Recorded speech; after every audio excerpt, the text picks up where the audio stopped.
I've been using iPads to draw pretty much since they were first released.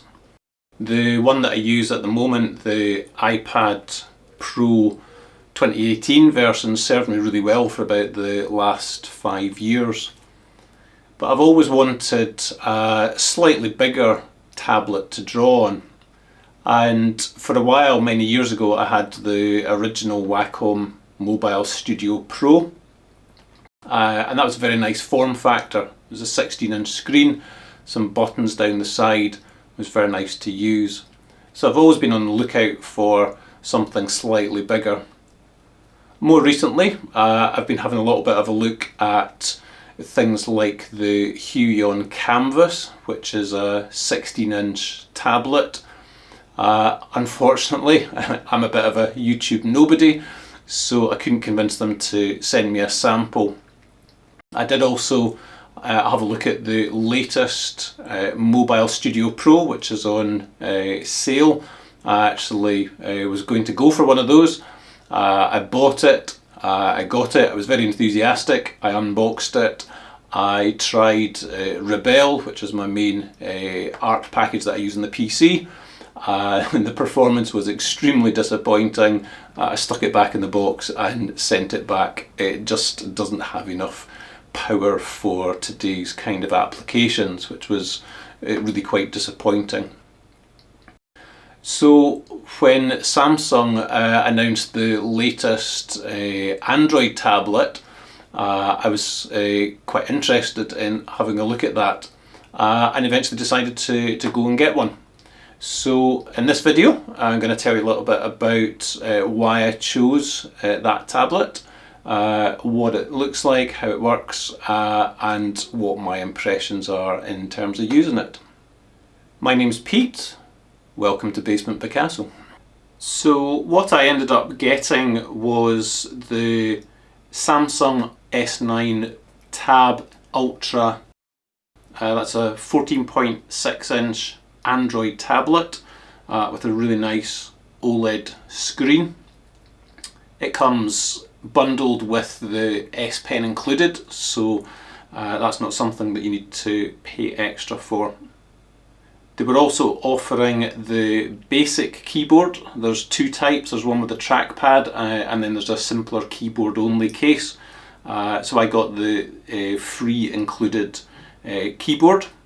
And I also went for a detachable matte surface cover that they provide, which clips on at the bottom and then gives you a matte surface that you can draw on. Because I've also got a Samsung phone, I decided to go for the Buds 2 Pro earphones, which play very nicely with both the tablet and the phone. And then separate to this, I also went for the Staedtler Norris Digital Jumbo pen, which is a third-party pen that also works with this device, and I'll show you what that looks like as we go forward. So the total price for that, if I'd bought them all individually, that would have been something in the region of about £1,600, but with all the discounts and offers that Samsung had, that actually came in just over £1,250, which I thought was very reasonable, and the Norris pen I bought separately was £38. Just to let you know, this video is not sponsored in any way. I purchased all these items myself, and all opinions are my own. Now, obviously, having had an iPad for a while, there's a number of things that I have for it in terms of accessories and a number of apps that I would typically be using on the iPad. So one of the things I was conscious of in terms of making the decision was what was I going to miss out on, what was I losing. So obviously there's the main big applications like the Adobe Suite and Procreate, neither of which I tend to use in my particular workflow, so that wasn't a particular concern for me. But the apps that I do tend to use, including things like Art Set 4, which has a really nice palette knife effect, which gives you a nice oily mixture with a bit of texture on it. That's only available on the iPad, unfortunately. And then another program that I tend to use quite a bit is Realistic Painter, which has very nice dry media simulation for pencils and charcoals, and that's available on the iPad and also on the PC, which I can still continue to use, but it's not available on Android. I also make use of a sketchboard, which is a holder for the iPad. The iPad fits very neatly into it and gives you a flush surface so that your hand can draw to the edge of the screen, and makes it a bit more comfortable, and also makes it portable. You can carry it around and you can set it up at various angles and so on. And obviously that's very much designed specifically for the size of the iPad. So unfortunately that's something that the Samsung Tab isn't going to fit into, but who knows, maybe one day hopefully they'll start creating an insert for the Samsung devices. That would be very nice. So when I looked at all the things that I was giving up on the iPad, I started to ask myself, what on earth am I doing? Why am I giving up all these things and switching to an Android tablet? And for me it comes down to two reasons. Number one, it is great to draw on, and we'll see that as we go forward. And number two, it's great at just about everything else as well. So if we start with the everything else, for me, I don't know if it's the same with you. I mean, I don't draw 24 hours a day. I use these devices for other things, for gaming, entertainment, relaxation, etc. So everything I threw at it. I tried some gaming, looking at streaming some cloud gaming off Xbox, using various games, and that looked pretty good. It streamed really well, it played really nicely. I'm fortunate enough to have a GeForce Now Ultimate account, so I tried streaming a little bit of various games on that, and that looked absolutely superb. The screen supports 120 Hz, it looked smooth, fast, crisp, and just absolutely amazing to play. The built-in speakers sound way better than you would ever expect from a tablet device, and the earphones sound absolutely fantastic with these games, with the kind of spatial audio on them. And then playing native games, things like Diablo 4, or playing a little bit of Dungeon Hunter 5, these sorts of things that you're actually playing natively on the tablet, look absolutely superb, play really well, very responsive, so absolutely no complaints there. For browsing sort of written material, if you want to look at magazines, comics, the screen is big, clear. The device is possibly a little sort of cumbersome and heavy for some people, I understand that. Personally, I'm absolutely fine with it. I like the big screen. Getting a bit older, eyesight's not quite what it was. Having a nice big screen that you can see and zoom into makes consuming that sort of media really enjoyable. The screen's so fast and so smooth to use. It's just really pleasant to be able to read on that size of screen. And then when it comes to streaming TV, you know, whatever sort of service you're using, I had a look at Netflix, and you know, comparing it side by side with the iPad, you can see the difference. The screen size, the aspect ratio is 16:10, so it fits 16:9 video better. You can zoom in, so if you want a 16:10, you don't lose too much of the pictures at the edge. And the video size compared to the iPad is much bigger. It's a fantastic screen to look at. It's OLED, the contrast ratio is superb. and the general quality, the video recording I've got here just doesn't bring out the difference. The contrast and colour quality of the OLED screen is just absolutely superb, and the size of it is excellent. Similarly on Amazon Prime, again, you can watch it 16:9, or you can zoom in if you want the full screen, and again, looks absolutely superb to watch. So really happy with that as a device, and again, whether it's the speakers or the earphones, they both sound absolutely superb. So obviously, when it comes to drawing on the tablet, it's a 14.6 inch screen, which gives you a lot of space to work with. The main thing for me was what was the application that I was going to be using, given what wasn't available.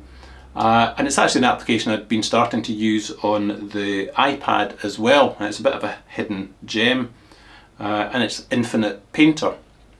So this is an application that I'm going to do a little bit more in future videos in terms of actually using the application and what you can do with it.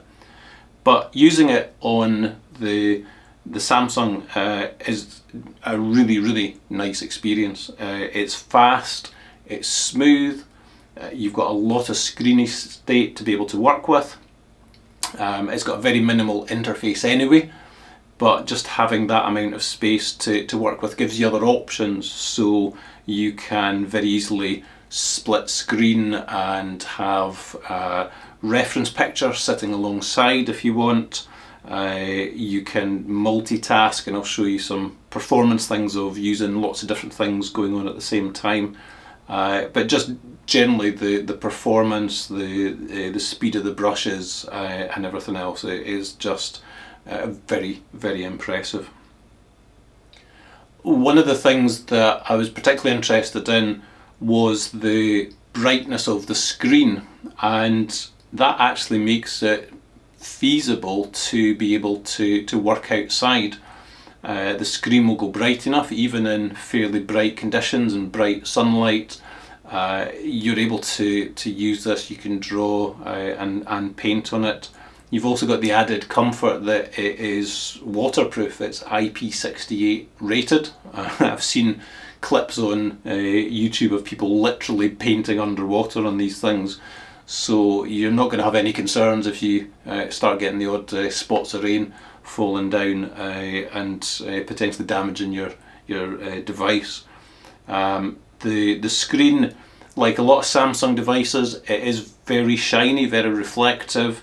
But the matte screen protector that you can put on it does make a difference, and you know that's something that potentially allows you to position yourself more flexibly and not be trying to worry too much about the reflections on the screen. But it is certainly very feasible to be able to do some drawing outside, and that's something that I'm looking to explore with the tablet, and maybe do some videos on that in the future. The aspect ratio of the tablet, because it's 16:10, gives you a little bit more flexibility. So if you want to do vertical drawings, if like me I do figure drawing and life drawing, being able to draw a figure vertically, you really want a taller, thinner aspect ratio. The 4:3 of the iPad almost felt a little square. You turn it vertically, didn't really make a huge difference. But with the 16:10, when you turn it vertically, you really feel like you've got a tall image to work with. Comparing the two pens and the two surfaces, then in terms of the surface, it's pretty much what you would expect. The glass surface is very shiny, it's quite slidey, and both pens feel like there's not much resistance. There's a little bit of rubberiness, and I think my preference was probably for the Norris. It feels like it's got just a little bit more control. It feels like it's a finer tip, and it can also tilt down to a slightly better angle. In terms of the matte surface protector. It's quite a thick protector. It clips on, so it's removable, so it's quite convenient, it's flexible, you can add it when you need it. One slightly strange thing I found, given that the protector is by Samsung themselves, the protector covers the front-facing cameras, so when you fold it up, the cameras just go all sort of blurry, which seems a bit strange. I don't understand why they didn't put a notch in the actual protector, and that's maybe something I'll potentially try and do myself.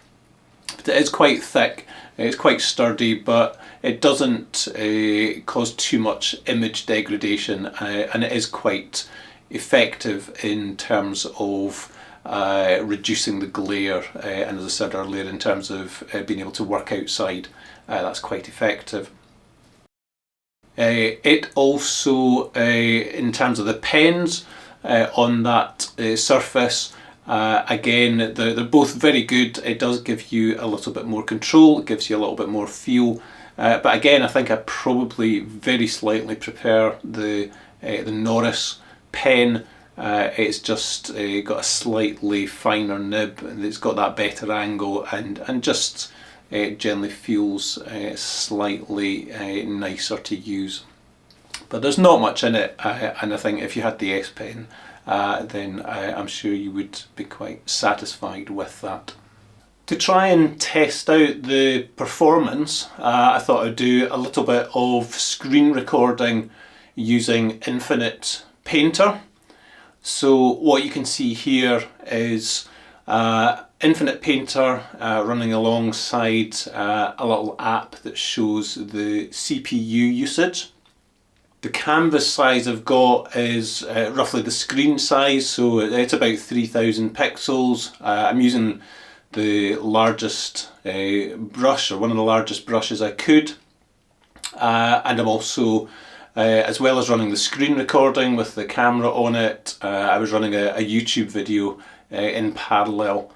And what I generally found at that resolution was everything was completely smooth in terms of the painting. There was no noticeable lag, really responsive, and everything seemed to run very effectively, and it never looked like the machine was maxing out the CPU and locking up in any way. So I thought I would try and push it a little further, and I went on to use an A2 300 dpi sized canvas, so that's almost 7000 by 5000 pixels, and again using the largest brush that I could, and trying to paint pretty much as quickly as possible. And again, in general, it was very responsive. There are a few touches of just very slight slowdown within Infinite Painter, but nothing that was actually stopping you using the program in any way. And obviously normally you wouldn't be using the largest brush at that sort of speed. So given everything else that the device was doing at the time, the video recording, Infinite Painter itself is doing a time-lapse recording in the background as well, and the video decoding and everything, I have to say I was incredibly impressed with how well this was handling all this multitasking with a significant sized canvas within the art package. So for the sort of things that I'm going to be looking to do, I have no concern whatsoever that this is going to have sufficient power to be able to do what I need it to do. If you've made it this far, thank you very much for watching. I hope it's been helpful, useful and interesting. If you've got any thoughts around good painting applications for Android, let me know. If you're interested in seeing more around Infinite Painter, let me know in the comments below. And if you haven't, please consider subscribing. That'd be very much appreciated. Otherwise, thanks again, and hope to see you again soon.